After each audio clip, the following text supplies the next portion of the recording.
What is up, everybody? It is Thursday night, and we've got the best damn three-game MLB slate that you will ever see to talk about in a second. So it is, as Eric scrambles to get the screen changed on him. Found it. Yeah, behind him. So Eric, in his new house, he's in the garage right now. He's still getting his office space all set up. But so really excited for Eric. Been talking about that on shows this week. That really proud of my friend Eric. Really excited that he's moving into his new house. Super cool. And you guys seeing him from the garage right now. And in short order, once he gets the air conditioning fixed, he is going to be in his office as well. But for right now, he's got the garage set up. We've only got 3 baseball games to talk about today. Why? Because there was a rain out. If there's any slate you don't want to rain out, it's on a 4-game baseball slate. So if you guys have not seen yet, we do not have the Cardinals, or sorry, not the Cardinals, the Detroit-Cleveland game. So no Guardians, no Tigers for today. So with that game off the slate, we go from 4 games to 3 games, which means if you guys have any questions for us at all, I think we're going to be able to hit on a lot of them. And it could just be general strategy stuff as well. If you guys ever want to ask us those kind of things or how individual tools might work over at Stokastic.com, we can talk about all that stuff today, as well as you come in, like the video, subscribe to the YouTube channel. And today, we're sponsored by Prize Picks. If you guys have not signed up at Prize Picks yet, use the link below, because when you sign up using that link, do you know what people get with that, Eric? What do they get with that, Greg? They are going to get a deposit bonus of up to $100 and one free month of Stokastic Plus Platinum. So all the tools that we have on our site for every single DFS sport, you're going to get them included in that Platinum package. So if you wanted to try out our player projections or ownership projections, even for sports like League of Legends or tennis, that is going to be included in the Stokastic Plus Platinum package. And Eric, we've got a 3-game slate in general. I want to know how you're approaching this one from a standpoint of, and I know this game was canceled pretty late, so we're going to be talking through a lot of the stuff as it comes across us here on the air, but we've gone from 4 games to 3 games. Does that change how many batters you might be willing to play against your pitchers? Yeah, so I mean, I was maybe looking at 0, probably 1 max for sure. And now there are really no rules when it comes to a 3-game MLB slate. The hard and fast one that I've kind of followed is 2 batters. I will also say Adam Wainwright is completely unowned. He's a walking punching bag, basically, in pitcher form at this point in time in his career. But he's 1%, 2% owned. Nobody's going to be rostering him. And you can't tell me that he isn't live to give up with his career high home run rate that he is allowing, even though the hard hit hasn't been there, just insane BABIP, insane expected ISO. I think plucking a home run or 2 from the Mets side in some of those lineups, not the worst idea. So I'm curious what you think. But for me, I had it at 1, and I wasn't even getting to that many lineups with 1 batter against my pitcher. Now I'm just kind of getting to 2 by default. It's probably going to end up being 1 for me. Actually, on a 4-game slate, it was going to be 0. And just what's really annoying about the timing of the game being canceled is I had lineups all set, ready to go, run through our Sims tool. And, we're still waiting for lineups to come out. So there was stuff that I was going to have to change as that came through. But then we get the game canceled, and that just screws up everything. So then you're right back at square 0. I have to rerun everything. So I've got a set of lineups in here. I ran lineups through our Sims tool, but I'm going to have to do another run later on when we get more ownership in here and there's more information on just which pitchers are actually going to end up being most popular. But yeah, for people in the chat saying game got rained out. Yes, sir. Ken Ratty asked, did the game get rained out? Yeah, we no longer have the Cleveland Guardians and Detroit Tigers on the slate. So that was a game that was expected to, well, all the games are expected to carry a lot of ownership on a 4-game slate. But now, even more so, we're going to be more condensed on a 3-game slate. But I think that's where I'm going to land. Is I'm going to build lineups 1 hitter versus pitcher, but I wouldn't be totally surprised if most of those ultimately get filtered out and don't end up being in any of my top lineups once I run them through the Sims tool. So we'll see there, but you said you're going with 2. I said 2 is kind of like by default. That's where I'm going to set it at. Most of my lineups are probably going to have 1 against, if I had to guess, just because of the way that I build. And then I'm going to be only playing 3 lineups. Maybe I decide the last second, put some more into play here, but I'm going to kind of be building out as though I was doing my normal 150 for those who are curious and want to know those things. But it's a slate where I was going to play football. In addition to this, I'm not going to play football at this point in time either.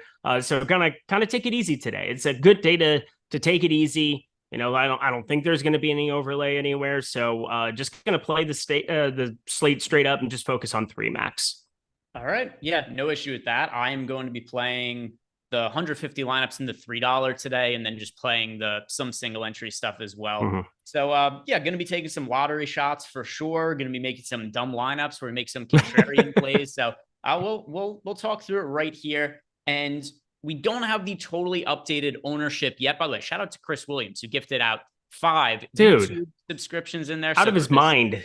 Yeah, Chris has been in. I feel really bad. So yesterday, Chris left us a super chat, which just got lost in YouTube. It legit never showed up in YouTube. But could you explain what exactly had happened yesterday? Because once again, I want to shout out Chris for supporting the show, and I don't really understand what happened yesterday. But it seemed like it was YouTube screwed up something, right, Jordan? Right, Jordan? On our third-party website we used for our notifications, it showed up, but on YouTube, it did not show up in the chat. So I don't know exactly what happened, but it definitely went through. All right. Anyway, that sounds like some bullshit to me. It went to Jordan. It went to Jordan Klein's sleeveless shirt fund is where it went to. That's what it sounds like to me. He's like, I got some shirts over here for you, Jordan. You can have them free. He just one on each arm. Yeah, by third party, Jordan meant the Sunday party. First party is Friday, second party is Saturday, third party is Sunday. That was the third party Jordan was talking about, is the sleeveless shirt fund. Got a super chat here from Sam Van Dam. And Sam is saying, Eric, in the Reservoir Dogs warehouse, and then when you round out the rest of your lineup after stacking, like the last 2 spots, do you make them a stack too? I don't force it, right? Like if I'm hand building a lineup, it's going to be different slate to slate. I'm more apt to have like 5-3 or 5-2 stacks today just because there's a limited amount of options. But like I'm going to force 5-man stacks on most slates. Or I'm going to make stacks like on FanDuel 4-4, but you don't have to go like a 5-2-1 or anything like that. But for you, Eric, are you going to prioritize any kind of specific builds with this being a 3-game slate? No, I'm absolutely not. I mean, I'm going to probably just be doing the standard stacking. I'm going to be having some one-offs that are going to go against my pitcher. And again, just building out lineups here. I'm just crunching, doing the 5,000 through the Sims tool to see what my top lineups end up being in terms of expected ROI, in terms of my ROI coming back here. But I'm not going to be doing anything out of the ordinary. I'm just going to be stacking up like normal. Cool. Yeah. I mean, what's different about a 3-game slate when it comes to like lineup builds for me is stuff like we talked about before. Like I'm playing, I'm willing to play hitters versus pitchers in lineups, which I'm never going to do on a 10 or 11 game slate, but I'm still stacking and doing those kind of things. But like, it's not like now I say like, oh, I have to make 5-3 stacks or anything. Right. They're just more apt to show up because there are less options. So just kind of the way that things will break out. And if you guys have any more questions like that as we go along, we will certainly answer them. But first, let's talk about the pitching options today, Eric. Starting at, I guess we'll just talk about the 2 expensive pitchers to begin with. We'll put them on tiers of their own because they are fairly similarly priced and similarly owned, at least prior to us getting the most recent ownership update once it takes out the game that's been canceled. But Zach Gallen and Corbin Burnes, they were both projected for nearly identical ownership. 25.7% for Gallen, 25.9% for Burnes. Those numbers are both going to be going up once the other game gets taken out of the equation. They're similarly priced, $11,000 for Gallen, $10,600 for Burnes. By the way, we'll talk about DraftKings and FanDuel individually today. We'll have plenty of time to get to everything on both sites. Between Gallen and Burnes, very similar in terms of both of them have difficult matchups. They're similarly priced, similarly owned. Do you have a preference between these two? I have a preference for Zach Gallen in San Diego. Corbin Burnes, I also really, really like, but I think on FanDuel, which I'm going to actually be building out some lineups here on the show. Somebody had asked me earlier today who I kind of preferred for FanDuel purposes. I do expect Corbin Burnes to come in a little bit lower. He's going up against the Dodgers. I think on DK, if I'm going to be looking at equal ownership here, and I do kind of expect that mainly because of the overlap you're going to get having a 2-pitcher site on FanDuel, I just don't think people want to click on the guy facing the Dodgers as much, even though 6.5 strikeouts is prop, even though it's plus money on the over of that. Across the industry today, I find that to be pretty reasonable, pretty decent spot maybe for the betting crowd. But I think just straight up for me, looking at these specific numbers, Zach Gallen, $11K. I have no real salary constraints if I'm not going to be overweight to the Dodgers on today's slate. And I think out of my 3 lineups, I don't anticipate I'm going to play them as a 5-man stack on DraftKings. So straight up going up against San Diego, yeah, not the greatest 4 strikeouts, but that back half of the San Diego lineup, man, it is brutality. So I feel a little bit more secure. You also have Zach Gallen getting to avoid a bunch of lefties, whereas you don't get that same effect there for Corbin Burnes. He's going to be facing a litany of lefties from the Dodgers today. So I'm going to lean at identical ownership towards Gallen. How about you? So I think I'm going to ultimately end up coming in underweight to both of them and just prioritizing Lance Lynn, who we'll talk about in a second. Lance Lynn's going to be way more popular than these two guys, but in certain builds, I'm not sure he's going to be. And I understand now also that I kind of did something where I asked you to compare player A and player B, and then I went, well, haha, I'm doing player C. But you're also my boss, and you can say and do whatever you want to me. So whatever. I can do whatever I want. Watch. So while Lance Lynn is more popular than these pitchers, I'm not sure he's going to be in lineups that have a couple thousands of dollars in salary on the table. So if I'm picking between Gallen and Burnes, my answer is Burnes. I have a little bit more exposure to Corbin Burnes. I view him as being a pitcher with a little bit more strikeout upside. And, we're splitting hairs here. It's a tough spot for both Gallen and Burnes. I think the range of outcomes is super, super similar. If we are really saying like what splits the difference between the two, Burnes does have a track record of being a little bit better. And then he's also a few $100s cheaper, which kind of could make some difference in certain lineups. But what I really want to do here in some spots is not even save money with Lance Lynn, but leave money on the table and play Lance Lynn. Because if you have a lineup that leaves like $2,000 in salary on the table and has Lance Lynn, I suspect a lot of the field would be playing like a Zach Gallen or Corbin Burnes in those lineups.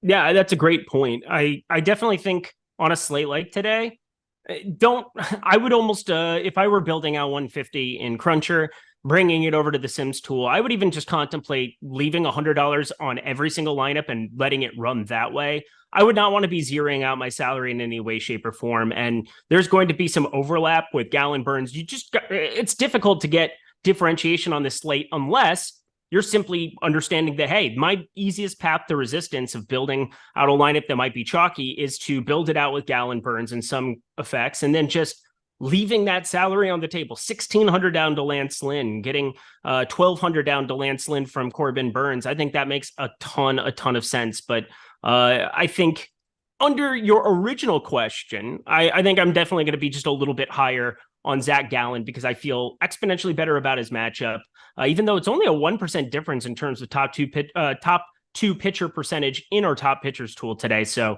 find them to be pretty identical plays for all intents and purposes. Yeah. And I mean, when we look at, like I said, top two, very similar to me.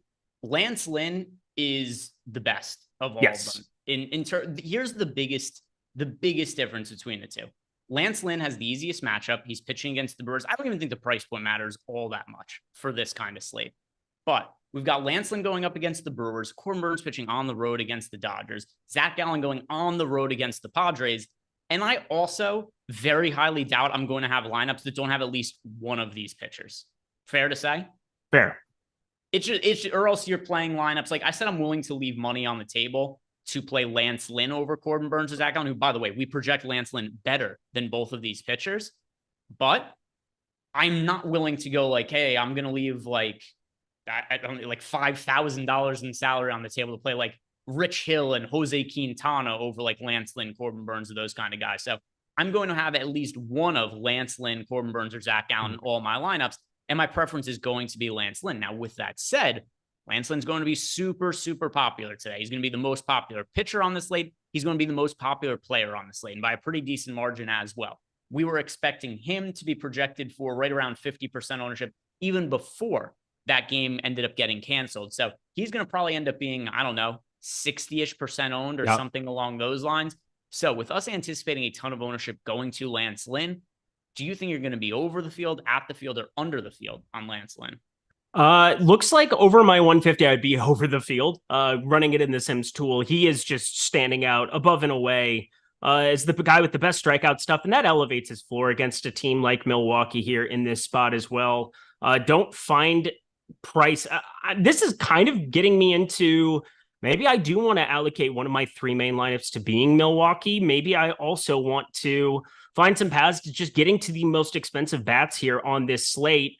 in ways where I'm getting to one of the cheaper guys. One of the big things about the Detroit-Cleveland game is I was going to have a ton of Tariq Skubal, as was the field. He was actually higher owned than Lance Lynn, and I think part of that was to get to the Dodgers on the other side in contrarian-type builds against Corbin Burns, to get to San Diego going up against Zach Allen and some of those contrarian builds. Now, those aren't really going to be all that contrarian because there's only so many options, and well, people are just going to be able to get to Lance Lynn ad nauseum here, but I do find him to be the safest and highest upside pitcher on the slate, and knowing full well that that's with Burns and Gallons there for far more money.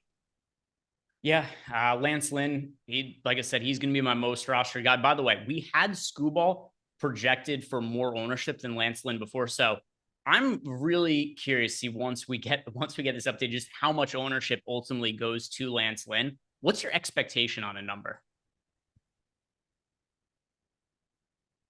I'd say that one more time. What is your expectation? And we could guess because it's going to be coming soon. Lance Lynn projected ownership. What do you think it's going to end up being once the early game gets taken out? 69%. Nice. All right. Let's see. 69%. How about 69.69%? Oh, you shaggy little minx, you. Huh. I'm going to say 65. Okay. I mean, so taking the under. You have to allocate, like 50% exposure to Skubal to other guys. And then you're going to have to allocate, what was the exposure? Because, I mean, we're building out for like what the $15 will be. I bet he ends up around 67%. I bet I'm a little bit high in that. Playing 3-max stuff, I bet he ends up over that kind of a number. Less likely people are going to get contrarian with Lance Lynn facing Milwaukee in that spot, but I could be wrong. I'm going to go with 65%. I think we're going to see a handful of more ownership go to Corbin Burns and to Zach Allen for sure. Mm-hmm. Something else that I think is going to happen, though, is because consider what the price point was on Tariq Skubal on DraftKings, right? $7,200. That's a pretty big jump in price to go from Skubal to Lance Lynn, extra $2,200 in salary. Is this going to make Rich Hill just uber popular? Oh, God, don't say that. I mean, it's got to be because nobody's going to play Adam Wainwright. I'm not saying that you should be doing what I'm planning on. I bet the Mets and I bet the over of 10.5. Talked about it last night ad nauseum on Lindy's Lings Likes Locks. But in DFS, Adam Wainwright is 5K. He's 2%, 1% owned, and we're giving him like no chance to succeed here. It's still baseball where there's an opportunity that the 5K goes somewhere for you. Xavier Curry is looking like the guy that I'm probably going to end up on in one of my main builds, but like it's at least tempting to try to make Adam Wainwright a thing because you're right. Rich Hill, 32% ownership currently, 25.1% top 2 percentage, but that's with Skubal factored in at the moment. I bet he does get north of 40%. I bet you're right about that because out of everybody down there, he's got at least some semblance of strikeout stuff. He gets Arizona in a ballpark that is going to be down for them in Petco. And Jose Quintana, as good as he's been in terms of expected ISO numbers against both-handedness, he has really not had any strikeout stuff whatsoever, sitting around 16%. So I'm not going to. I think it's pretty likely Rich Hill gets steamed up. Yeah, that's and it's based on price point, right?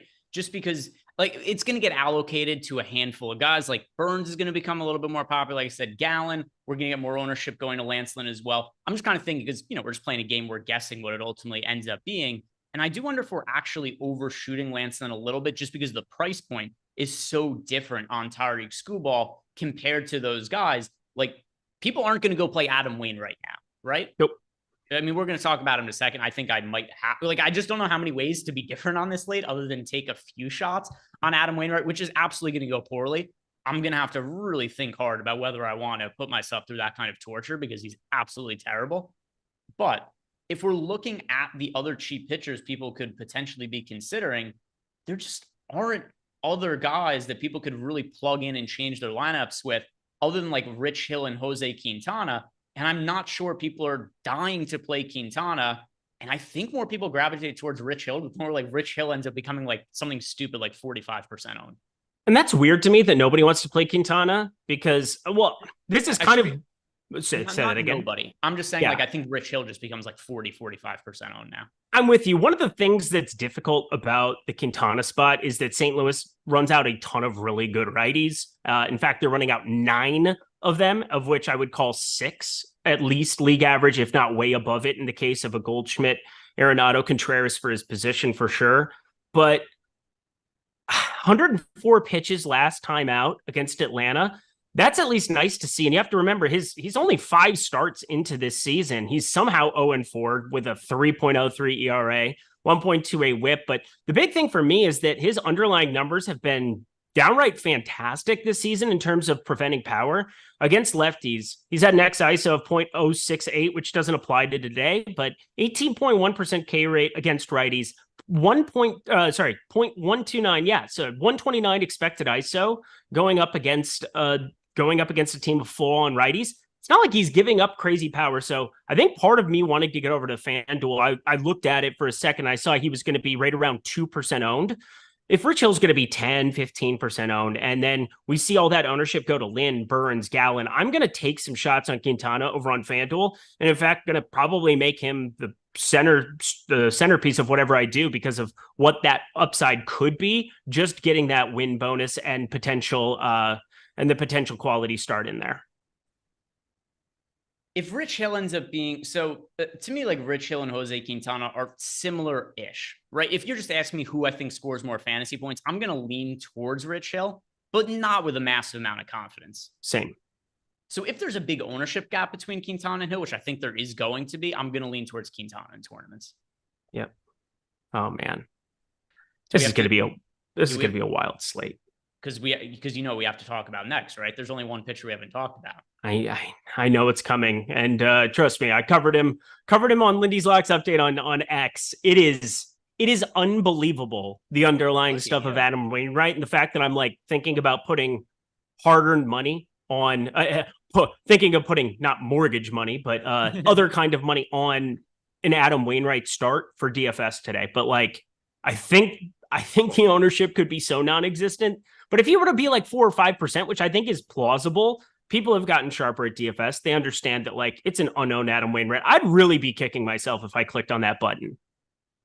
It's so tough. By the way, shout out Chris Williams left us a super chat. You guys are the best. And again, it's all paying it forward for the nice wins you guys have helped me get. Hit the like button, people, so the membership war can start. Time to atone. Chris Williams, we appreciate you. Thank you, as always, for all of the support. And like you said, guys, do us a favor. Just like the video. Subscribe to the YouTube channel. Do you know how much it costs to hit the like button? $0. Do you know what the time commitment is to hit the like button? 0.5 seconds, something along those lines. Depend. Like Jordan Klein, quick with the fingers. He's probably like 0.2 seconds. You know, some of you are maybe a little bit slower, 0.8 seconds, but it's still very, very short time commitment. You'll have to excuse my friend. He's a little slow. Yeah. So but not Jordan. Jordan's quick. No, Jordan's quick. We've seen him click on the lineup generator. Yeah. But just do us a favor. Hit that like button. I'm unsure what to do with Adam Wainwright because I think he is so bad that he defies data. Because he's. So I have this. Do you know why he's still pitching, or why do you think he's still pitching? I should say. I mean, he's got to be close to some milestones of some kind. I'm guessing that's where you're going with it. Is he close to like, what's his career win number at?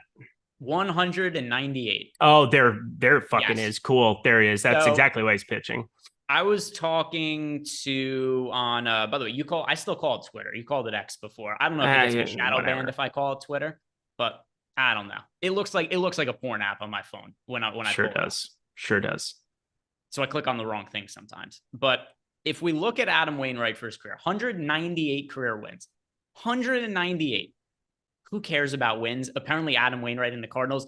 This to me is the only reason that they're still having him pitch. And there are some of these games too, where like they're kind of competitive and they just leave Adam Wainwright out there to die to maybe get through 5 innings and potentially the offense puts up enough runs to get a chance at a win. Here's why I think that his numbers just defy data.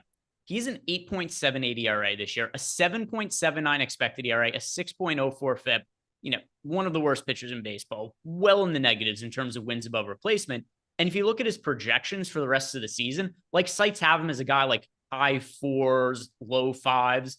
As ridiculous as it is to say, if you're projecting Adam Wainwright for like a 5 ERA for the rest of the year, like give me the over on that. Like it's not even close to what it's going to be. And that's where it's like, you just don't project pitchers to have an 8 ERA, but like he's a 7.79 expected ERA for the rest of the year. God. I kind of just think that's what he's going to be. But now with that said, it's only a 3-game slate. I feel like just based on how much variance there is in baseball, that I have to take some shots on Adam Wainwright because you might just give up line drives that hit right at hitters. And the Mets are going to be popular today. Are we willing to take shots on Adam Wainwright? And if so, how many shots?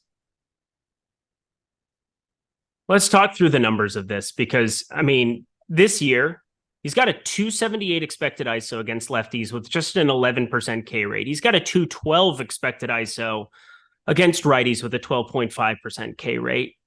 He's got a 380 BABIP against righties, a 417 BABIP against lefties. It is wild how often batted balls in play are just finding gaps, but it's because it's coming in so slow. I think they have time to react, and just traditionally, he's just terrible. He's just terrible. But I'm with you. I think that it's just, you have to think about it also from a baseball perspective. It's 3 games. There are not many paths to get different in terms of pitching. There are only 6 options for all intents and purposes, unless you want to play a bullpen arm, which I don't think is required today for the Lynn, Burns, Gallen combination. Those 3 alone, somebody's going to work out optimal. I'm trying to find the cheapie to pair him with him. Everybody's going to play Hill. I think Quintana is a great FanDuel target, but on DK, I would rather be paying up or try to find the 1% owned guy at the very bottom of the barrel. Hope he can go 4 or 5 innings. Hope those line drives don't show up at, show up in the rafters there. The wind's blowing in ever so slightly across in St. Louis. I think I'm with you where I want to be clicking on him. I'm just having a very tough time doing it. Yeah, that's where I'm at as well. Like, I'll play a couple lineups with him for sure. And by the way, if you didn't see, ownership just got updated. It is interesting, to say the least. Lance Lynn didn't change that much, but the man who did change a ton is the man I was speculating on before. Guess Rich Hill's current projected ownership. Okay, stepping away from the computer. So you said it was nuts. What was he before? He was like 34 and change, right? 32. 32? Okay. I'm going to go 47.8. You cheated. No, I did. No, I literally did not. You can look at my screen. What is it? Look at your screen? I don't know. Is it, how close am I? It's the 47.8. That's the number. Jordan, he Joey Corman cheated us, did he not? I swear to God, I didn't. I threw out a fucking fake number. No, you threw out the number, and you're. Let me hit refresh. Cheater. I'm serious. I don't know how to prove this to you. Can I show a reflection of something to show that I didn't? I don't know what to tell you. I don't know what to tell you. Unless you take your pants off, I don't believe you. Okay. Total cheater. Everybody's going to say I cheated. I want this to just be erased. I wish you never did this segment because now everybody's going to think I cheated and I don't. Like, I legitimately just threw out a fake number. I literally just added like 10, 12% to whatever I was thinking about. Like 34, 36%. Congrats. You binked the slate. Lies. Yeah, see, I wish this never happened. You ruined my life. I wish everybody pain and suffering. Yeah, there we go. Joey Corman, this is not fun for me. This is only fun for you now. Well, I did something right for once in my life. Cheated. I did not cheat. Okay, whatever. I can't do it. I wish the chat. It's going to be overwhelming that I cheated. We haven't done for a minute, Jordan. We go to the people with a poll. We go to a YouTube poll and we see what the people say. And that's how these things get decided. At least the show got entertaining for you. I'm fucking mad. Like, legitimately. I just throw out a random number and all of a sudden I'm Joey Corman. Just call me Eric Corman at this point in time. I quit. This is not fun. We don't know for sure. I believe Eric. But here's the thing. I appreciate you, Kapapi Bara. You are the man. But like legitimately, I wish this never happened. I wish you never asked me that question because there's no way I can prove this. There's no way. It's literally me thinking of a number, and then you said that I got it exact, and then I'm like, I'm genuinely surprised, and then you're like, you cheated. You just cheated. There's no way. It's like, hey, the early results are strongly in your favor. 65% of the audience doesn't think you cheated. I appreciate you. You are the real ones. Yeah. Greg is not a real one. Listen, I'm only giving my input. If the audience feels differently, they have the final say, and they don't think you cheated. I'm going to say, go back and watch the tape. I'm literally coming up with a number on the top of my head. Yeah. Hey, look, the audience agrees with you. If your record is clean, your record is clean. And by the way, why is it not letting me vote twice? Fuck you, Neil Orfield. Get off my show. This is my show today. It's not your show. It's my show. Okay. Shout out. That's probably not helping me get no votes. Okay. Chris Williams, 10 more YouTube memberships gifted out. Those are just more people who are going to stick around, and they're going to be able to weigh in on their opinion, whether you did or didn't cheat. And the people are on Wade your side, Hogs made the funniest comment. Chill, douche. It doesn't even matter. That's actually hilarious. It doesn't matter. It's like, cool. All right. At least that's the right way to look at it, Joey Corman. Doesn't matter. It's okay that you used Google, but I didn't even know ownership got refreshed. I'm hand building some of my stuff today. So the other thing too, it's a 3-game slate. For the person who said that that it doesn't matter, most of what we're talking about here isn't going to matter. We've got an hour plus to talk about 3 baseball games. There's gonna be some filler conversations in between the play. We could talk about every single batter, stack, pitcher on this entire slate, and the show would be over in like 18 minutes. So from that standpoint, you're goddamn right it matters. And Eric's been vindicated so far in the YouTube chat. The results I appreciate you all for being real ones. I voted no for Eric. Thanks you, Sotex. This is Cheatgate. Why would someone who lives in a garage cheat? That's hilarious. Even if you cheated, I would take you over Josh any day. That's a good point. We should add in a third thing. We should got any more predictions. I pulled Nelson Velasquez out of thin air last night, plus 750 to go yard. He goes yard for us today. It was beautiful stuff. Got any more predictions? Francisco Lindor plus 450. That is a bad line. That's a bad line going up against Wainwright. Yeah, and we could definitely look at some props and we could look at strikeout props, home run props, definitely later on in the show after we talk about all of the different, stacks and pitchers here. Anything else you want to add about pitcher on DK? If not, we'll go ahead and we'll look at the pitchers on FanDuel, and then we'll build some lineups in the lineup generator. Let's party. All right, so let's go ahead and look at the pitchers on FanDuel. And, obviously we got the same cast of clowns over there that we had to talk about on DraftKings. But here's the good deal. We only have to roster one pitcher on FanDuel as opposed to 2. With that in mind, I don't think we have to consider guys like Adam Wainwright at all. I don't even know that we really have to go after like a Jose Quintana or a Rich Hill. Like Rich Hill being 15.5% owned on FanDuel on a single pitcher site, not massively appealing to me. Do you want to play any of the cheap pitchers on FanDuel?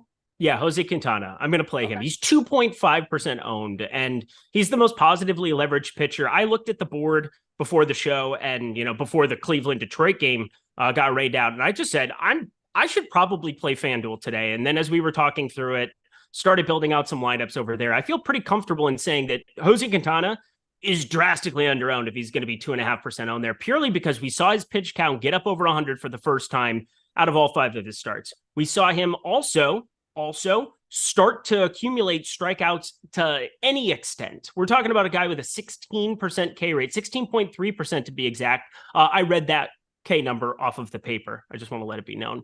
Didn't guess that one, but feel pretty confident in saying Jose Quintana has a much better chance than 2.5% out of 6 pitchers on any slate of being the top 1% guy, of being the guy. You also have to remember, he doesn't have to be the top strikeout guy if the guy who goes nuts or the team that goes nuts ends up being an expensive stack like the Dodgers against Burns, like San Diego against Gallen, like some of the Arizona bats, other than Kyle Lewis at a flat 2K on FanDuel. You're not looking at a ton of ownership for Pham, Corbin Carroll, Christian Walker coming off of a phenomenal series in Coors.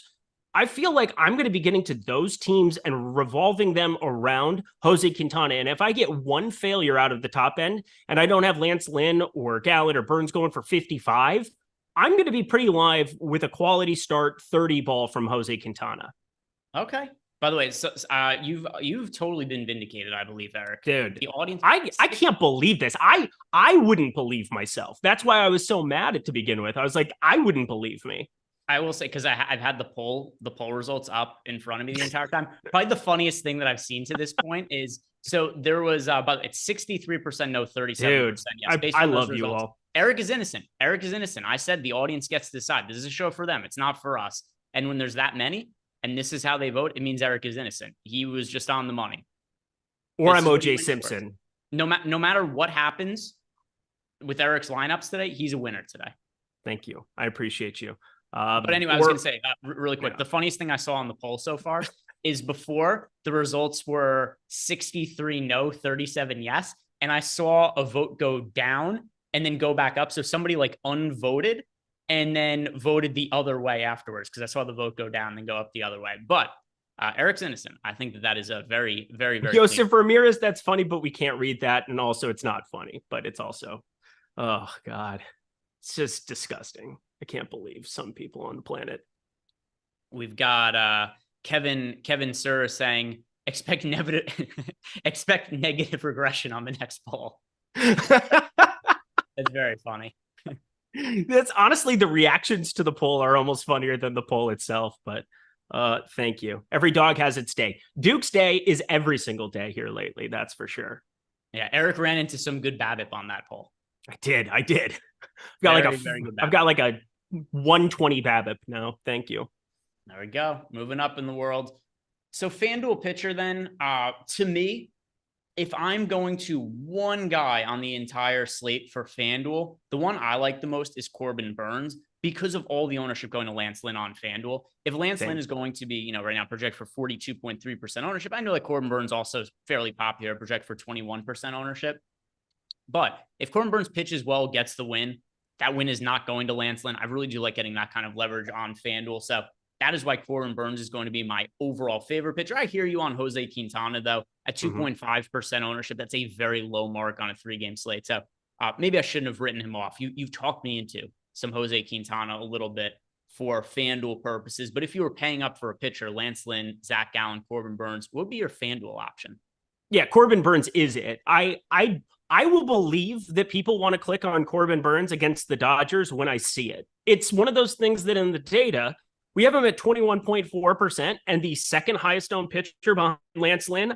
I don't believe it. I don't buy into it. I think Zach Gallen will absolutely be higher owned against San Diego because of what people think, as opposed to what the data is saying. Like, I just don't think a 10-1 Corbin Burns against the Dodgers is something that people are force feeding. Zach Gallen has a lower implied team total. He has the better matchup. He's in a better ballpark. There's a lot of reasons I think Zach Gallen gets steamed up. The only thing that would be against it is that there's a $600 price difference. But we're talking FanDuel, where I don't think those costs are going to be all that prohibitive. And if you wanted to pay up for the most expensive team, it's the Dodgers with Mookie Betts at 4,400 on FanDuel. You've got Freddie Freeman, who's been north of he's been at 4,400 now for a while as well. You've got JD Martinez 3,400. It gets a little bit cheaper there from there on out, but I'm with you. I think Corbin Burns is definitely going to end up being the guy that I would want to get to second most. I think he's got the next best strikeout stuff next to Lance Lynn. And then in terms of matchup, it just seems like Zach Gallen, people are going to get there. I just get that impression on these kind of slates, these short slates where a couple percent here or there, it's really going to be volatile. So I'm with you, Corbin Burns. All right. And anything else you want to add a pitcher? If not, we'll pull up the lineup generator here and we'll build some lineups. More subs. My dear God, Chris. My dear God, you're an absolute maniac. What happened? Malakar. It was Malakar? Oh, yeah. So we got a handful of super chats. Right? Malakar, member for 29 months. Yeah. And then he gifted 5 subs. We've got Chris Williams gifting 5 more. He just had a match Malakar right off the bat there. That was great stuff. Yeah, we get competitions on Live Before Lock these days with people going gift for gift, gifting out subscriptions. But yeah, super chat from Malakar said time to pay it forward. Thanks to the people here. Then he gifted out 5 YouTube memberships. And then Chris Williams also gifted out 5 YouTube memberships. So thank you guys very much for the support. We do appreciate it. And now let's build some lineups for all of you in the lineup generator. So if you're not familiar with the lineup generator, it is one of the newest and most beginner-friendly tools we have over at Stokastic.com, because what it is going to do is build the lineups for you, and then you can upload them directly to DraftKings and or to FanDuel, up to 20 of them. And you have a couple options you can make here. So Jordan, let's start with DraftKings. We'll do FanDuel lineups as well. Go all stack types and contrarian. A 3-game slate. We want to try to get contrarian and see what ends up popping up. So contrarian, and let's run this and see what we end up getting to. So we'll save 20 lineups. And if you guys ever see a lineup that you don't like, you can discard it. You save the lineups you like. And if you're signing up for the first time for a lineup generator tool, use the link below, because you're going to get access less than $5 the first time you sign up for. Pretty good deal when the lineup's just going to be built for you right in here, and they're going to be profitable lineups in the long haul. As for our stack exposures right here, Eric, 75% Mets, 50% Cardinals, 30% Diamondbacks, 20% Dodgers. Does any of that surprise you? Of course, the Mets going up against Adam Wainwright. Doesn't surprise me at all. I got to repeat this, though. Jose Quintana, I don't like this St. Louis number that's coming in. It's just a little bit too hefty for me. I don't mind plucking Goldschmidt, Contreras, Arenado. I don't mind having mixing and matching of those bats specifically, but we go to 2023 this season against righties. Jose Quintana has been downright sublime. We're talking a 134 expected ISO and a 0.79 actual ISO. Yes, it's only 5 starts, but you go back to 2020, he had a 128 expected ISO over the course of that season with over 2,700 pitches against right-handed hitters. So, like, I'm not in love with 9 righties getting rolled out and people just jamming St. Louis in a ballpark that isn't really all that great. And it's also mid-80s for St. Louis, so the temperature isn't completely there. The wind's coming in a little bit at 11 miles per hour. I'm not quite seeing it with St. Louis the same way that I totally understand the Mets chalk. Shout out to Guitar Z-Man 247. He gifted out 5 YouTube memberships. We see a bunch of people who just had their names changed to green in the chat. And yeah, now we've got a point now where almost everybody has a green name in the chat. Just about everybody. Just about everybody. Cool. Dude, you guys are incredible. This is a 3-game MLB slate. And I mean, to have this many people just hanging out with us, chatting, and also claiming me to be innocent is just, it's fantastic. It's a great feeling. It's the most. So if we're talking about an Adam Wainwright slate happening, I mean this sincerely. Eric being vindicated in the YouTube poll is more unlikely than Adam Wainwright pitching a no-hitter tonight. I agree. It's unforeseen stuff. Oh, now Dakota Primex said FISU, Eric. Fuck the Hawkeyes. Enjoy Kirk Ferenz yet again coaching you into the ground. Enjoy it. We've got Chris Williams gifted out 5 more YouTube memberships. So once again, thanks, Chris. We're going to run out of people that don't have YouTube memberships at this point. We got they're getting passed around to everybody at this point. Once again, thank you very much. Let's go into Discord and see what questions we have popping up there. And then Ferens. You want me to say Ferens instead of friends? No, I don't pronounce the names of coaches that suck. I don't know who you're talking about. It's college football. Don't worry about it. All right. So we got some questions in Discord. We'll look at those, and we'll look at some of our hitter exposures and individual player exposures as well. And we've got Einsteinium says, any concern about Lance Lynn and his struggles against lefties? To an extent, except, you only got the options that are available to us on this slate, and they all are kind of trash. Yeah, and I like getting to Milwaukee on this slate going up against the Dodgers. I'm on the under of the game. I do think it's more likely that Lance Lynn, Corbin Burns go together and mow some dudes down. I think that's the most likely scenario. But when that doesn't happen, you've got Milwaukee as pretty much flat leverage, which, again, every team is pretty close to properly owned in our tools over on DraftKings right now. And I think there's an easy path and an easy concept to come up with Lance Lynn having a lefty problem here in this spot and getting it under-owned, assuming Terang ends up in this lineup. Joey Weimer, these are guys that are showing up a lot for me as I'm building out 150. I'm going to be playing at least one of my 3 main lineups with a Milwaukee 5-man. And I think those guys in the back half of the lineup make great additions where it's going to be really hard to find any low-owned bats. So the longer that lineup takes to get out, the better it is for us, where I think they'll be even under-owned. Only team that hasn't dropped their lineup yet is the Milwaukee Brewers. And yeah, if you want to get contrarian in large field tournaments, I think playing some of the Milwaukee lefties, Christian Yelich in particular, definitely one of the more reasonable ways to differentiate a little bit. Player exposures, 90% Lance Lynn, 70% Zach Gallen, and then following that, lots and lots of Mets. Jeff McNeil and 65% of lineups. Rafael Ortega, but the hitters in the Mets lineup are so bad. Can you believe this is the highest salary team, the highest payroll team in all of baseball, and this is the dog shit in their lineup? It's incredible. It's really sad. It's weird too. To also this morning, I got the alert that Mark Ventos went on the 10-day IL, and I was like, oh, they lost their like fourth best hitter, and it's a guy who's been there for like 2 weeks, and he's north of a 50% hard hit percentage, and now maybe he doesn't even play the rest of the year at this point. It's gone so south for that team. I feel bad for Mets fans, kind of.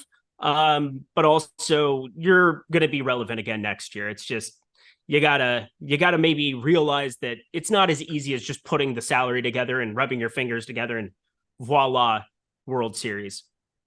I'm not even sure they're going to be relevant next year based on, did you see what the interview Max Scherzer gave about being traded to the Mets and being traded from the Mets? And one of the things they told him, which I think was related to him waiving the no trade clause, they told him like, hey, our plan to compete is like 2026, 2025 at the earliest. They're looking. That's the dumbest thing I've ever heard. That's ridiculous. You're going to get Diaz back. You're going to have the best closer in baseball, assuming that, he comes back relatively healthy and the knee's all good. But you still have Lindor, Alonso forever at the top of this lineup. You still have decent platoon guys. You've got close to a career year here for Brandon Nimmo. If you can get Daniel Vogelbach re-signed, Francisco Alvarez is a decent enough catching hitter. And then you just buy some pitching. I mean, they're going to do that again no matter what anyway, because Cohen's an insane person. Maybe. We'll see. We'll see. He spent a lot of money for zero results the last couple of years. Maybe he wants to recharge the pockets a little bit. But yeah, lots of Mets exposure here, which, listen, I don't think Adam Wainwright can get AAA hitters out right now. And as bad as some of these hitters are in the Mets lineup, like Rafael Ortega, I think they're going to find some success. And then, individual hitters, you mentioned Francisco Lindor being at long odds to homer today. He makes sense for DFS. Then also players like Pete Alonso obviously make sense. So Mets, certainly a team that warrant a lot of consideration as a stack. And it is currently the team that I personally, because I've got all my lineups updated for the most recent ownership information and everything, that's my second most exposed stack on the entire slate, the New York Mets. I'm telling you guys in a little bit when we get to stacks who my most exposed is.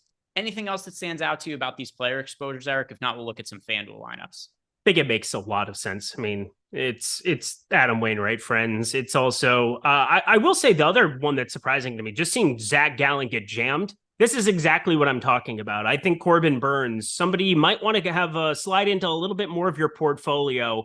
I think in like small dollar amounts, I think Corbin Burns and Gallen will be pretty close. But I think as you move up in stakes and as you move up into single entry 3 max stuff, people are going to feel a lot more comfortable clicking on Zach Gallen than they are going to be clicking on Corbin Burns.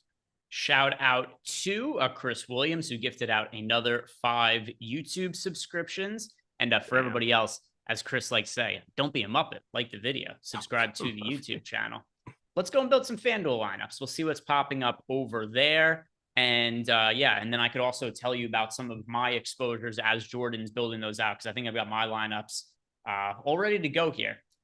My most exposed pitcher, no surprise here, is Lance Lynn. I think you're going to like my second most rostered pitcher today, Eric. Jose Quintana. It's Jose Quintana. Landed on Jose Quintana. And then I'm very similar on Zach Gallen and Corbin Burns. They're both right at 30% for me. Makes sense. I think the one guy I'm pretty vehemently against based on where we landed on them is Rich Hill and that 47 point whatever I said. 47.8, I think it was. Now, I can't even remember. Look at me. I've been exonerated. I'm free already. I'm free.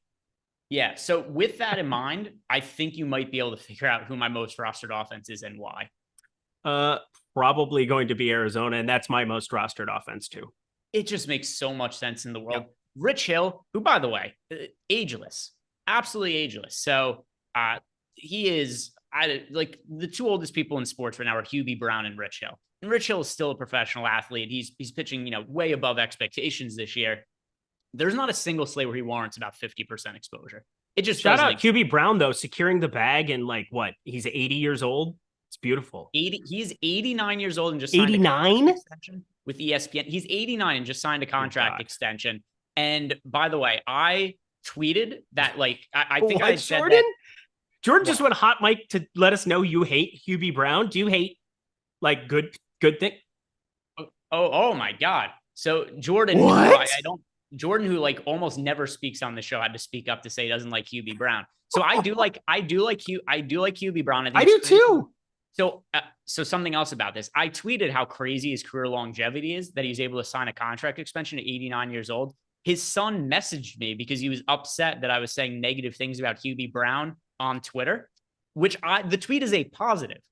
Yeah, it is a positive. It's a compliment.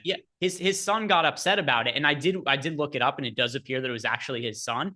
And his son, by the way, was a Knicks broadcaster, ended up getting fired for harassment. And I did notice that he started tweeting right after he got fired for harassment. And now all he does is he just finds people that tweet about QB Brown and just argues with them on Twitter. But neither here nor there. Jordan, if you tweet about QB Brown, his son will find you and he will message you nonstop. He's a man of a particular set of skills. Yeah. Just so you know, that is something that could be in your future if you're interested. FanDuel lineups, pretty similar looking exposures here. Lots of Mets exposure, 70% of our lineups, fairly similar to what we ended up getting to over on DraftKings, 65% Cardinals, followed by the Padres, and then the Diamondbacks as a contrarian stack. I really do like the Diamondbacks, as we were talking about before. Individual player exposures. I'm with you, Eric. This is a lot more Cardinals than I'm getting to. I understand getting to a lot of the Mets. Totally reasonable with me. As for pitcher exposures on FanDuel, Gallen number 1. We've got Lance Lynn number 2 there. Scroll down a little bit, Jordan Klein. We got the Milwaukee lineup as well. And there's a couple of things. No Mark Canha, even though he's kind of been somebody around righties.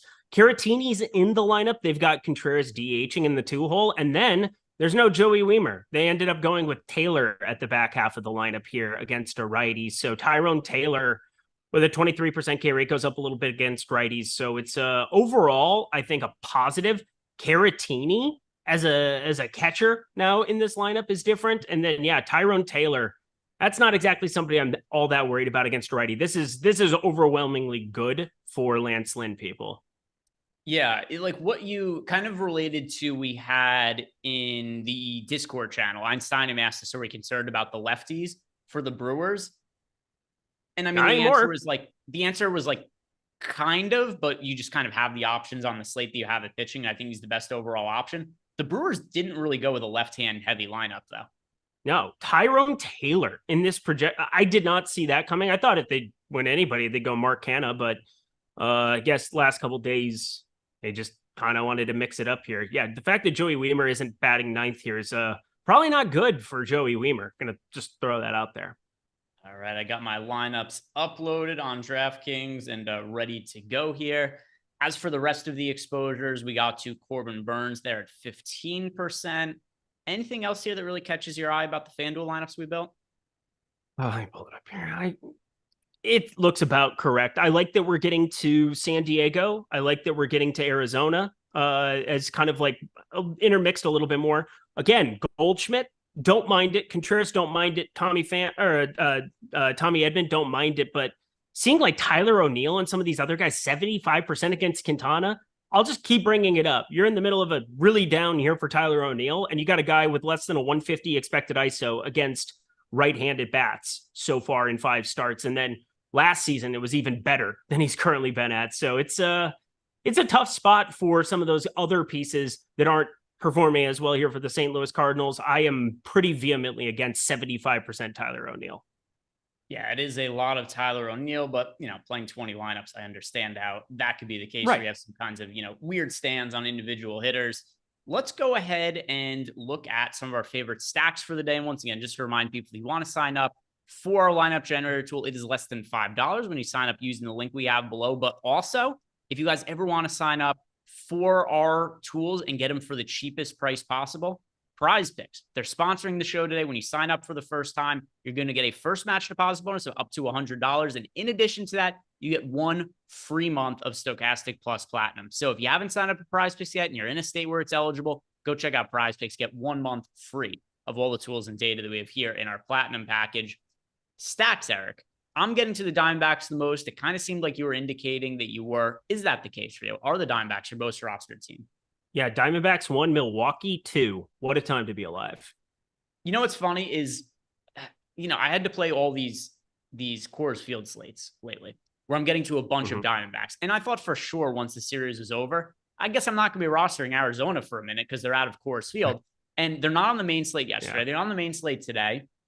Run my lineups, and I was kind of expecting that to be the case. I was going to land on a lot of Arizona once we got that ownership update, and once you very correctly guessed Rich Hill's ownership with just nothing but intuition on your part and nothing at all else at play.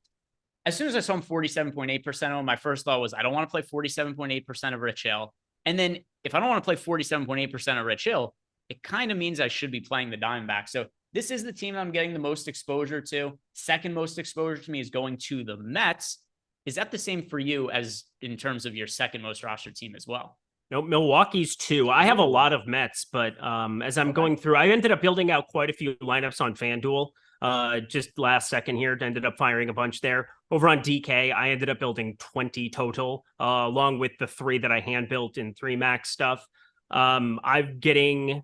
pull this exactly up. On FanDuel, I'm getting to second most Mets, then Milwaukee's third, and then flip-flop it on DK. But same team, Arizona, getting to a ton of them, especially the righties going up against Rich Hill. 182 expected ISO against lefties. He's been pretty damn good. 105 expected ISO in that regard. Does have a 362 BABIP as well, yet below a 100 ISO total against lefties. So Corbin Carroll, that's an extremely contrarian piece. At least he can do a number of other things. Plus, it's not like he's not going to get to face a righty at some point in time, unless Rich Hill pitches 6 innings and then it turns over to Hader, in which case I'm probably in a lot of trouble already as it is. So I'm playing Corbin Carroll and not caring. And I know because it's like the other day, like Coors Field, they're super popular. And we had people being like, how could you play the Diamondbacks? They're terrible, chalky ownership. I mean, for today, the main reason that I want to be playing the Diamondbacks on this slate is just because of all of that ownership that is going towards Rich Hill. Like there's just never a point in time where I think it makes sense for Rich Hill to be as popular as he is. So yeah, I mean, it's a team that I am well undercutting. I mean, a pitcher I'm well undercutting. And then if that's the case, I just want to also be overweight to the other side of it and get my exposure to the Arizona Diamondbacks going up against Rich Hill. And it's I wouldn't be taking this kind of stand maybe on like an 8-game slate or a 9-game slate, but a 3-game slate. I think it makes a lot of sense in general to stack against super chalky pitchers that are not elite, which Rich Hill absolutely fits the bill. Which teams you undercutting then, Eric? I am undercutting almost entirely the back half of the St. Louis lineup, and then I'm getting to one-offs of Goldschmidt, Arenado, but I have 0. Yeah, I'll repeat it. I have 0 5-man St. Louis stacks on DraftKings out of my 20. And on FanDuel, I have 2 4-mans out of 50 that I ended up building up over there. So I am well below on St. Louis. I am playing them as some of the 3-mans in the FanDuel and specifically keying in on the likes of Contreras, Edman, Goldschmidt, Arenado, all 4 of those guys showing up quite a bit. But that back half of the lineup, if they screw me, they screw me. But I just think they're just gigantically overowned based on what we've seen from Quintana for the last year and a half. I am underweight to the 2 most chalky offenses on the slate. So the Mets are my second most rostered team, but I come in underweight to them because they have 27% projected ownership as a team. I'm getting to a lot of the Mets. Like I said, they're my second most rostered team. I just don't quite have 27% of them. I have 18% Mets stacks right now. And then the Cardinals, Jose Quintana, my second most rostered pitcher. Part of that also is an ownership play. Quintana himself is only 18.5% owned on a small slate. And then the Cardinals as a team are 21.5% owned as a stack. So with that in mind, I like getting underweight to field to the Cardinals, going overweight to field on Jose Quintana. So that's a couple of spots where I'm kind of manipulating ownership, stacking against Rich Hill, and then coming in underweight to the Cardinals going up against Quintana while playing Quintana. Are there any lower owned offenses that you're prioritizing? Like we don't even really have that on this. We don't have now. it. Yeah, we don't have it. It's more I'm keying in on specific batters that I think are overowned. And that's where I think the top batters tool, probably the most underutilized tool that we have here at Stochastic, especially if you're like me, where I'm making a combination of some 20 max stuff. I'm playing in the big 150 over on FanDuel, but not with 150 today, just being on the show. And then I'm just kind of hand selecting a couple of these lineups. This top batters tool does a great job of showing me who might be a little bit overowned relative to their chances of success. So I am very much so utilizing that on a day in, day out basis, especially on days like this where, yeah, you can see Francisco Alvarez sitting there with a 33.2% chance to homer. Seems like a pretty good investment at the catcher spot on DraftKings. Whereas, I think there's other batters in the Mets lineup that I can live without. I can live without McNeil. I can live without other batters, but does a good job of kind of showing you what that upside could be or what it's projected to be but on a specific per batter basis. And then the St. Louis bats, I just think most of that lineup is just drastically overowned. So that's kind of how I'm going to building it. What was that? Was that a robot? It's Duke. Is Duke a robot? So I understand Duke is behind him, but didn't he sound robotic to you for a second there, Jordan? He's doing okay. Buddy, come here. Want to say hi to everybody? Oh, look at him. So there's Eric's pet bear, who's made an appearance on the show. Just a bear in a garage. Big yawn. Duke. Good big yawn for the people. Oh, you're so stoic. You just woke up. There's a garbage truck outside. That's what. Yeah, that's a big deal. The garbage truck outside. I know. He doesn't know what that is. Is he chipping in? Is he paying any rent? Yeah. He's gonna have to get a job here soon. He better become Instagram famous or something. Because there's no free lunches, buddy. There's no. Oh, actually, no. I'm gonna feed him no matter what. Just kidding. Get a job, pal. You got to get a job. Super chat from Chris Williams wanted to say, sorry in advance. I don't know what you're apologizing for. You've left us a bunch of super chats today. Buddy. Gifted out a whole bunch of YouTube memberships. Nothing to apologize here. He said he wanted to gift out more memberships, but this guy Muppet Man keeps changing his name in chat and don't want him to accidentally get one. Dude is as worthless as a submarine with a screen door. There we go. Thank you very much for the super chat, Chris, and appreciate all of the support here. And a few minutes left to go in the show. If you guys have not done yet, like the video and subscribe to the YouTube channel. And I'm going to go and double check our Discord to see if we have any questions that have come in. Can I throw something out for prize picks before we take questions and do everything else? Yeah, we could go. Well, I want you to guess. I want you to guess what Pete Alonso and Francisco Lindor's hitter fantasy score, which is DraftKings hitter fantasy score, is on prize picks today. Can you repeat what are Pete Alonso and Francisco Lindor's hitter fantasy score, each one of them individually? What do you think they're projected for over on prize picks? It's Adam Wainwright pitching 9.5, 7.5, and 8. Pete Alonso's at 7.5. Francisco Lindor's at 8. I have not seen a better correlated duo. And if you saw my prize picks card yesterday over on X/Twitter/ whatever the flying F you want to call it, you saw that I put bets, I put Freeman together. I've been doing a lot of that for correlated props because one success can generally lead to another's. They're exposed to the same batting environment, same situation. I can't remember a better spot than a road guaranteed 9 innings of Alonso and Lindor with the beginning of that against Adam Wainwright and then turning it over to a St. Louis bullpen for all intents and purposes that is just not good and has not been up to snuff all season long. So yeah, probably want to be playing more on that. And you can actually play the pitcher strikeouts combo less in addition to that. I learned that yesterday because I was able to go for less on Clayton Kershaw and Wade Miley together. I think they went for like 4 combined and they were at 9 for a listed prop. So the fact that I can then correlate it even further with an Adam Wainwright less than prop, chef's kiss, good stuff. Alonso, Lindor, and then less on 7 strikeouts for Quintana and Wainwright. I like it. Yeah, and if you guys are signing up for a pick'em site like Prize Picks, maybe play on Jock Market, play on Underdog, we have projections for all that over at Stokastic.com in our Pick'em Pro Tool, which just includes all of the pick'em sites and our projections for them. So we've got for baseball today, our number 1 projected. Let's look at some of these Mets props here. What do we have here? We have, by the way, the over-under for Adam Wainwright strikeouts is 3. And we have it projected slightly towards the over. I can't in good conscience bet an over on Adam Wainwright. I can't either. That's when you don't like override too much in data. I think you override that play immediately. It's like what I was talking about before, where Adam Wainwright defies data. He's so bad this year. He does. He's terrible. I've also got a free 4-pick entry. Thank you, Prize Picks. I'm very excited about that. Ooh. We do have some other ones in here that I want to talk about, though, like Jose Quintana over 4 strikeouts and project for 4.1. You know, not a massive amount of value, but there is some that exists there. How about Max Muncy over 0.5 total bases? Was he even in the lineup? I don't remember seeing him in the lineup. Let's see. Was Muncy in the lineup? Let me go. Maybe I screwed something up on my end. Yeah, he's in the lineup. He's batting 5th. I would assume he was, but for some reason, I'm just not getting to a lot of Dodgers. I just assumed that he would be up there a little bit higher for me.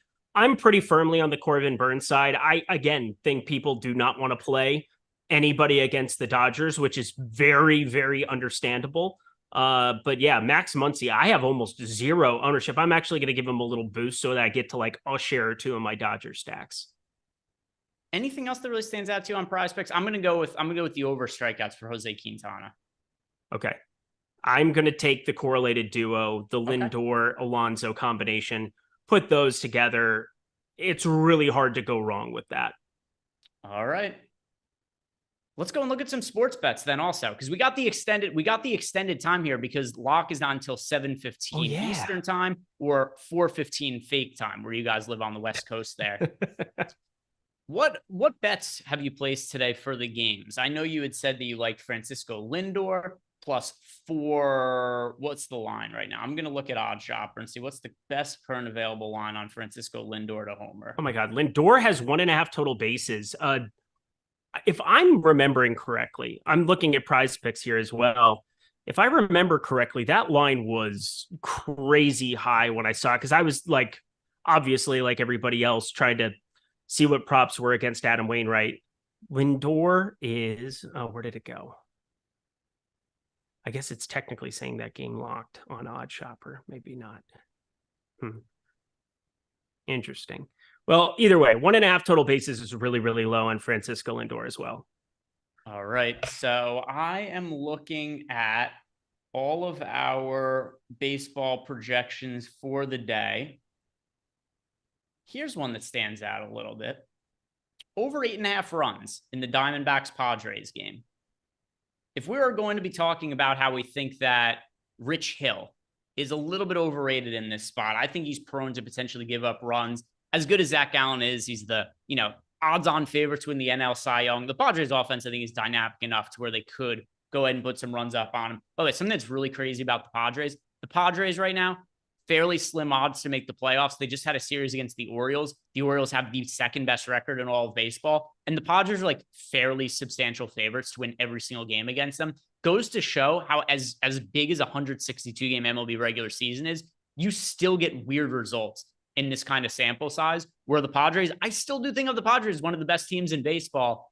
Yet they just haven't won as many games as they probably should have.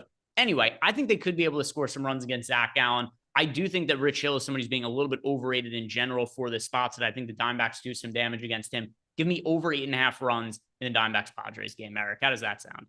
I think that sounds actually lovely. I might have to add that here now. I had Arizona money line. I was pretty firmly on that side even.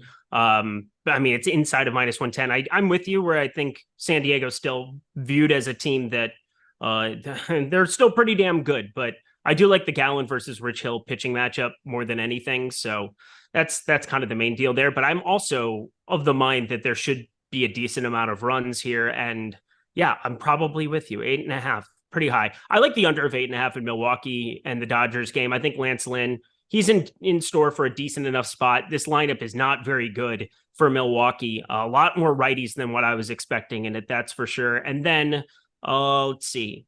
What else I have? Yeah, the over of 10 with the Mets, that seems like a decent enough spot as well in that early window of games. But I found one more for Prize Picks for the people. Juan Soto is at 6 for a hitter fantasy score. That's too low. Yeah, I mean, I think all those things you were talking about before with the hitter fantasy scores for some of the Mets players, especially the correlation, I think those certainly do make sense. Let me see if there's anything else. Nah, really for me, Diamondbacks Padres are like that over 8.5 runs. So let's do our dong picks and then we'll be done for the day here, Eric. So if you guys haven't done yet, do us a favor, like the video, subscribe to the YouTube channel. But Eric, who's the dong pick of the day? And it could be whatever. It could be for betting purposes. It could be for DFS purposes. Who are you picking to go yard? So these are my two favorite plays. So one was Francisco Lindor plus 450 FanDuel. That's a really good spot. The other one, north of plus 500. How about Tommy Pham batting third? I know the launch angle hasn't been very good. 6.9 degree average launch angle on batted balls in play, 211 batted ball events, but a 507 expected slugging with a 47.4% hard hit percentage that leads the Arizona Diamondbacks in that repertoire. We also have Rich Hill, lefty on the mound. He gives up a 14.3 degree average launch angle with a 476 expected slugging. It's kind of when one thing that is the problem, launch, meets a pitcher who gives up a little bit of launch over that 10 degree number, kind of like the marriage of the two. So Tommy Pham over plus 500 over on FanDuel as well. Another good spot to get exposure.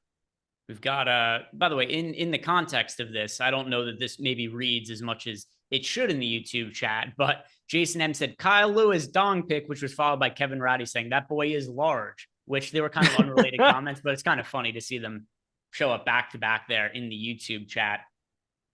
Well, let's see. What do I want to go with here? I feel like I should be going with an Arizona hitter now. I should. Yep. I think you do. I took Pham, so that was mean of me. Yeah. Christian Walker's, he's so hot right now. You know what?